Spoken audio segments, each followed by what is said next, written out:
Gold trusted gold buyers మీరు తాకట్టు పెట్టిన బంగారాన్ని విడిపించి ఈ రోజు ఉన్న మార్కెట్ ధరకు కొనబడును. నమస్తే. నమస్తే. ఎలా ఉన్నారు? చాలా బాగుంది. అంటే ఎక్కువగా మీరు మీ పర్ఫార్మెన్స్ త్రూ కనిపిస్తారు అనుకుంటే ఎక్కువగా ఇంటర్వ్యూస్ త్రూనే కనిపిస్తున్నారు, ఏంటి సంగతి? అంటే పర్ఫార్మెన్సెస్ ఇప్పుడు ఇట్లా ఇంటర్వ్యూలలో పర్ఫార్మెన్స్ తీసుకోనిరు కదా, కావాలంటే ఒక డాన్స్ ఏమంటే కూడా వేస్తా. అట్లా కాదు మాస్టర్, ఏంటంటే మీ వర్క్ త్రూ కానీ వర్క్ కనిపిస్తారు అనుకుంటే ఎక్కువగా ఇంటర్వ్యూస్ త్రూనే మీరు ట్రెండింగ్ అవుతున్నారేంటి? అంటే వర్క్ త్రూ మీన్స్ ఇక నేను యాక్చువల్గా నేను హైదరాబాద్కి వచ్చింది ఒక కొరియోగ్రాఫర్గా కావాలి, ఒక డాన్సర్ కావాలి. అంటే నా దగ్గర ఉన్న మంచితనంతో నన్ను ఆపేసేశారు. అంటే మంచితనం అంటే నేను చేసిన తప్పేందంటే తెలుగు సినిమా డాన్సర్స్ యూనియన్లో కొంతమందిని గెస్ట్కి తీసుకెళ్ళాను నేను ఈవెంట్ పెట్టినప్పుడు, ఎక్కడ ఖమ్మంలో 2003లో పెట్టినప్పుడు తీసుకెళ్ళినప్పుడు ఏంటంటే అది చాలా పెద్ద హిట్ అప్పట్లోనే. ఇంతమంది జనాన్ని చూసి ఏం చేశారంటే ఈ డాన్సర్స్ యూనియన్ వాళ్ళు ఇక వీడికి కార్డు ఇవ్వద్దు అని చెప్పి దాని మీద ఒక ముద్ర వేసేసారు.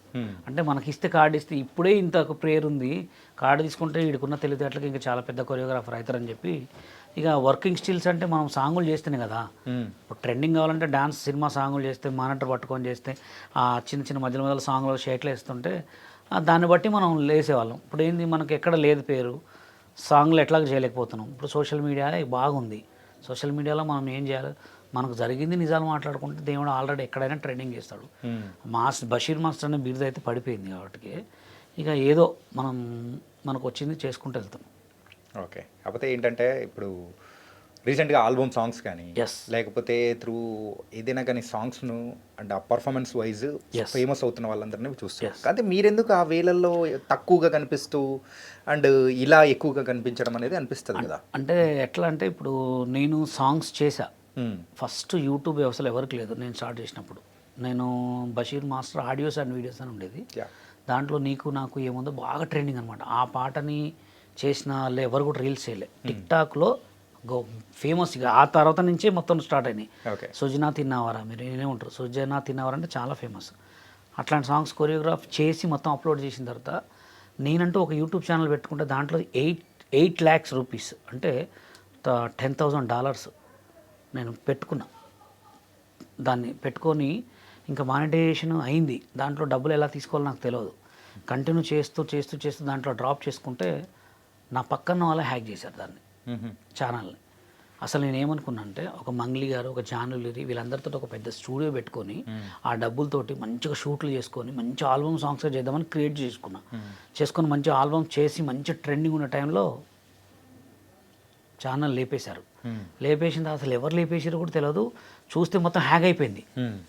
Tick talk ID through YouTube channel లేపేశారు.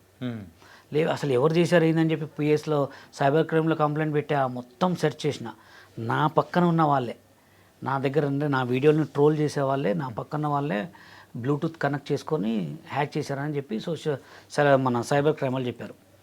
అప్పుడు 8 లక్షలు అంటే మామూలు విషయం కాదు, మస్తుండే. ఒక పెద్ద స్టూడియో ఏంటి, ఒక నాకు రేంజ్ మారుతుండే.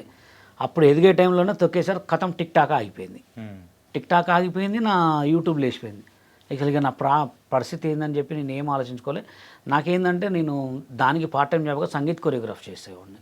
సంగీత్లో 4 lakhs 5 lakhs అట్లా తీసుకునేవాడిని. దానికి బేస్ పెట్టుకొని ఈ దీంట్లో ఖర్చు పెట్టుకొని ఒక ఛానల్ని గ్రో చేసుకున్నా. ఇక సాంగ్స్ చేయాలంటే అప్పుడు ఎమ్మటే కరోనా, సాంగ్స్ లేవు, సాంగ్స్ చేయలే.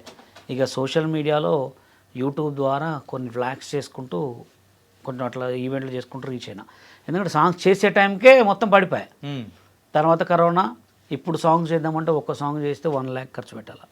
అప్పుడు నీ సాంగ్ చేసేటప్పుడు 20,000, ఒక సాంగ్ 5,000 మ్యూజిక్, నేను ఓన్గా కొరియోగ్రాఫ్ చేసుకునేవాడిని, కెమెరాస్ మొత్తం మన ఫ్రెండ్సే ఉండేవాళ్ళు. ఇప్పుడు ఒక సాంగ్ చేయాలంటే 1 lakh పెట్టి చేసినా ఆ సాంగ్ హిట్ అయిద్దా కాదో తెలియదు. అందుకోసమే ఇప్పుడు కొంచెం ఆఫ్ చేసా. ఇప్పుడు ఈ మంత్లో 4 songs ఉన్నాయి, super blockbuster hit songs. 4 songs కూడా నేనే రాసా, నా ఓన్ సాంగ్సే. ఒక పాట ఉంటుంది, మీకు మీ ముందు రిలీజ్ చేస్తా, నల్లగొండ మీద రాసా. నా ఊరి పేరు నల్లగొండ, నా గుండెలోన ఉన్నోడు సల్లగుండ, వాడి మనసు చూస్తే వామ్ము ఎండికొండ, వాడిని వదలకుండా చూసుకుంటా కంటి నిండా. ఇది ఓన్లీ పల్లవి. ఈ సాంగ్ ఆల్రెడీ మ్యూజిక్ అయిపోయింది, ఈ సాంగ్ రిలీజ్ చేస్తున్నా ఒక మంచి హీరోయిన్ తోటి. ఆల్రెడీ ఈ సాంగ్ ఒక 1.5 lakh ఖర్చు పెడుతున్నా. అంటే కొంచెం బ్రేక్ ఎందుకు ఇచ్చానంటే మ్యూజిక్ డైరెక్టర్లు కూడా ఎలా ఉన్నారంటే సాంగ్ నచ్చితే సాంగ్ని ఎలా బయటికి రిలీజ్ కాకుండా చేయాలి, దాన్ని ఎలా ఫ్లాప్ చేయాలి, అంటే వాళ్ళు ఎలా ఉన్నారంటే సాంగ్ మ్యూజిక్ చేస్తున్నారు, మనం బయటికి పోయేవారికి ఆ బేస్ తగ్గటమా అట్లా కొంచెం చేస్తున్నారు. అందుకోసం ఇప్పుడు ఒక శ్యామ్ అని చెప్పి ఒక మంచి మ్యూజిక్ డైరెక్టర్ దొరికాడు. ఆల్రెడీ 3 సాంగ్స్ ఇచ్చా, 3 సాంగ్స్ ఆల్రెడీ రిలీజ్ అయినాయి. ఇంకొకటి నా పేరు మీద కూడా పాట రాపించా ఒకటి, అది బతుకన్న మాట తెలియడే బషీర్ మాస్టర్ అని చెప్పి, ఆ సాంగ్ కూడా బాగుంది.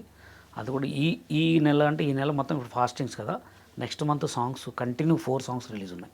ఓకే, మంచి ట్రెండింగ్ సాంగ్స్ అనమాట.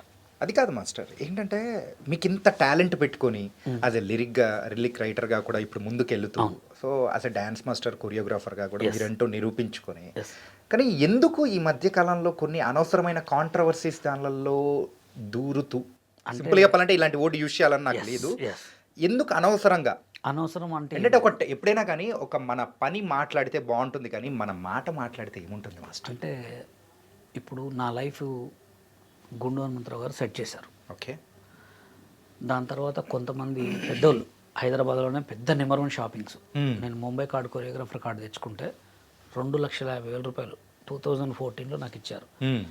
కొరియోగ్రాఫర్ కార్డు, పెప్సీ కార్డు అంటే Indian film dancers and dance director card. ఆ కార్డు నేను మించిన కార్డు లేదుగా. ఆ కార్డు తెచ్చుకొని సాంగులు చేస్తుంటే బలుపు సినిమాలో నాకు ఒక అవకాశం వస్తే తెలుగు సినిమా డాన్సర్స్ యూనియన్లు ఫోన్ చేసి, ఈ బాంబే కార్డు ఇతనికి చెల్లదు, ఇతను కార్డు చేయాలంటే బాంబే వాళ్ళని పెట్టుకోవాలి, బాంబే గర్ల్స్ని బాంబే బాయ్స్ని పెట్టుకోవాలని నా పని ఎలగొట్టారు. ఎవరు? తెలుగు సినిమా డాన్సర్స్ యూనియన్ వాళ్ళు కార్డు ఇవ్వకపోగా వర్క్ చేయనియట్లే. తర్వాత 2014లో Telangana cinema dancers and dance directors యూనియన్కి నేను జనరల్ సెక్రటరీ. అది పెట్టింది వన్ ఆఫ్ ద మీరేగా? పెట్టింది నేనే. పెట్టిన తర్వాత నా లెక్క ఎవరైతే లైఫ్లు ఖరాబ్ అయినాయో వాళ్ళందరినీ తీసుకొని అందరికి ఫ్రీ కార్డులు ఇచ్చిన. తర్వాత అందరికీ నిజంగా 1000 మంది ఇప్పుడు ఉన్నారు. తర్వాత ఇప్పుడు కార్డులు ఇచ్చిన తర్వాత ఫోన్ చేసి, తెలంగాణ యూనియన్ జల్లదు సార్, తెలంగాణ వాళ్ళకి ఎందుకు కార్డులు ఇస్తారు సార్, వాళ్ళకి సాంగ్లు ఎందుకు ఇస్తారు సార్ అంటే, ఇక మేము చేసుకోవద్దు సాంగ్స్. రీసెంట్గా నా దగ్గర ఉన్న ఒక పిల్లగాడు రాజు అని ఒక ఆల్బమ్ షూట్ చేస్తుంటే ఇక్కడ ఇటు మణికొండలో, అక్కడికి వెళ్ళి Telugu cinema dancers union cashier వీళ్ళు ఆ డాన్సర్ గర్ల్స్ని పోయి, ఇది ఆల్బమ్ సాంగా, ఇది సినిమా సాంగా, ఆ ప్రొడ్యూసర్ ముందు అడిగితే నెక్స్ట్ ఇంక వేరే వాళ్ళకి సాంగ్స్ ఇస్తారా అంటే ఇలా అనమాట. మొత్తం ఎక్కడికి పోయినా తొక్కటం. అంటే ఎక్కడికి పోయినా కానీ బషీర్ మాస్టర్ అంటే తొక్కాలి, బషీర్ మాస్టర్ అంటే తొక్కాలి అనేనా? అంతే. ఎందుకు అంటే మీరు ఎందుకు అంతగా అంటే వాళ్ళ మీద పగ పెంచుకునేలాగా ఎట్లా ఎందుకు చేస్తున్నారో నాకు అర్థం కావట్లేదు. ఎందుకంటే ఇంకోటి ఏంటండి, 2014లో జానీ మాస్టర్ని అరెస్ట్ చేయించాం మేమే. ఎందుకు అరెస్ట్ చేయించామంటే, మాకు TV9లో ఒక సాంగ్ ఇచ్చారు. సాంగ్ ఇస్తే మీ సాంగ్ చేస్తుంటే 20 మంది వచ్చి మమ్మల్ని ఆపి కెమెరాలు అవన్నీ నెట్టేశారు. ఆల్రెడీ స్టిల్ ఇప్పుడు నడుస్తుంది కూడా. ఆ కేసు మీద తెలుగు యూనియన్ వాళ్ళు 5 కోట్లు ఖర్చు పెట్టారు ఇప్పటికీ. అంటే ఆ కేసుని తప్పించుకోవాలని ఓట్లే. మాలాగా ఎవరెవరైతే బాధపడ్డ వాళ్ళు అందరం కలిసి కేసు పెడితే లాస్ట్ జడ్జి మీద నేనే మాట్లాడాను. మొత్తం సిచ్యువేషన్ మొత్తం చెప్తే వాళ్ళు విని 6 మంత్స్ జైలు శిక్ష చేశారు. ఇప్పటికి స్టిల్ అదే నడుస్తుంది. అంటే వాళ్ళ మీద మాకు ఎందుకంటే, మాలాంటి వాళ్ళ లైఫ్ ఎందుకు ఖరాబ్ చేయాలి? సరే ఇప్పుడు నా లైఫే కాదు, స్టిల్ ఆటాలో ఉన్న వాళ్ళు కానీ డీలో ఉన్న వాళ్ళని ఎవరైనా సినిమాలు చేస్తున్నారా? దాని గురించి మాట్లాడుకుందాం ఫస్ట్, ఇది కంప్లీట్ చేసేసి. అదే అంటే ఇది కంటిన్యూగా ఇక మా లైఫ్ ఇక ఎక్కడికి పోయినా ఇదే, సినిమా ఇండస్ట్రీ అంటేనే ఇది అయిపోతుంది. సరే అక్కడ దాకా ఎందుకు? అంటే ఇప్పుడు ఫర్ ఎగ్జాంపుల్ మొన్న జానీ మాస్టర్ అరెస్ట్ అయినందుకు సో అప్పుడు మీరు హ్యాపీగా ఫీల్ అయ్యారా? లేదు, నేను చాలా చెప్పాను కదా, Jani master is good person. అది అనుకోకుండా అందరికైతే. ఇప్పుడు ఒక అసిస్టెంట్ అనేవాడు, అసిస్టెంట్ అనే లేడీ, మాస్టర్ ఎంతసేపు ఉంటాడు వాళ్ళ ఫ్యామిలీతోటి? మా అంటే 1 డే ఉంటాడు, 2 డేస్ ఉంటాడు. ఒక 24 అవర్స్ అసిస్టెంట్ తోటే ఉంటాడు. ఎందుకంటే సాంగ్స్ కొరియోగ్రాఫ్ ఉన్నాయి కాబట్టి వాళ్ళతో ఎక్కువ డీలింగ్ ఉంటుంది. ఒక్క సాంగ్కి ఒకే అసిస్టెంట్ ఉంటే ఎన్ని ప్రాబ్లమ్స్ రావు. సాంగ్కి అసిస్టెంట్ మార్చుకోవచ్చు, ఎందుకంటే పెద్ద సినిమా ఇండస్ట్రీ కదా ఇది. కంటిన్యూ ఒకటే అమ్మాయితో ఉంటే లవ్ అఫేర్స్ ఉంటాయి, ఇంకా చాలా ఉంటాయి. మాస్టర్ అయితే గుడ్ పర్సన్. అది జరిగిందా జరగలేదా వాళ్ళిద్దరికే తెలియాలి, మనకు తెలియదు. అనవసరంగా ఎవరి మీద కూడా నిబంధనలు వేయద్దు అని చెప్పి నేను ఎక్కడ చాలాసార్లు చెప్పా. ఎందుకంటే ఆయన ఏదో అరెస్ట్ అయిన మనకు సంతోషం కాదు, రేపొద్దున నాకు కావచ్చు, రేపొద్దున ఇంకొకరికి కావచ్చు. మరి అలాంటి టైంలో అందరూ కలిసికట్టుగా ఉండాల్సింది పోయి అక్కడ మాత్రం ఎవరి పాటికి వాళ్ళు స్టాండ్ తీసుకొని, సో వాళ్ళు నాకు అప్పుడు అలా చేశారు అందుకోసం నేను ఎందుకు సపోర్ట్ చేయాలని కొంతమంది, సో ఇలా చేయడం వెనకల దీని గురించి మీరేమంటారు? నేనేమంటా అంటే, ఇప్పుడు ఇంకోటి ఏంటంటే, జానీ మాస్టరు చాలా మంచోడు, ఆయన చాలా కష్టపడి వచ్చాడు కొరియోగ్రాఫర్గా. నేను అపోలో హాస్పిటల్ కూడా మీ ఇద్దరం కూర్చొని మాట్లాడుకునేవాళ్ళం. ఆయన ఒక సిచ్యువేషన్లో రేంజ్లో ఉన్నాడు కాబట్టి వాళ్ళ యూనియన్ వాళ్ళకి సపోర్ట్ చేయట్లే. తెలుగు డాన్సర్స్ యూనియన్ వల్లే తెలుగు డాన్సర్ కొరియోగ్రాఫర్కి సపోర్ట్ చేయట్లే.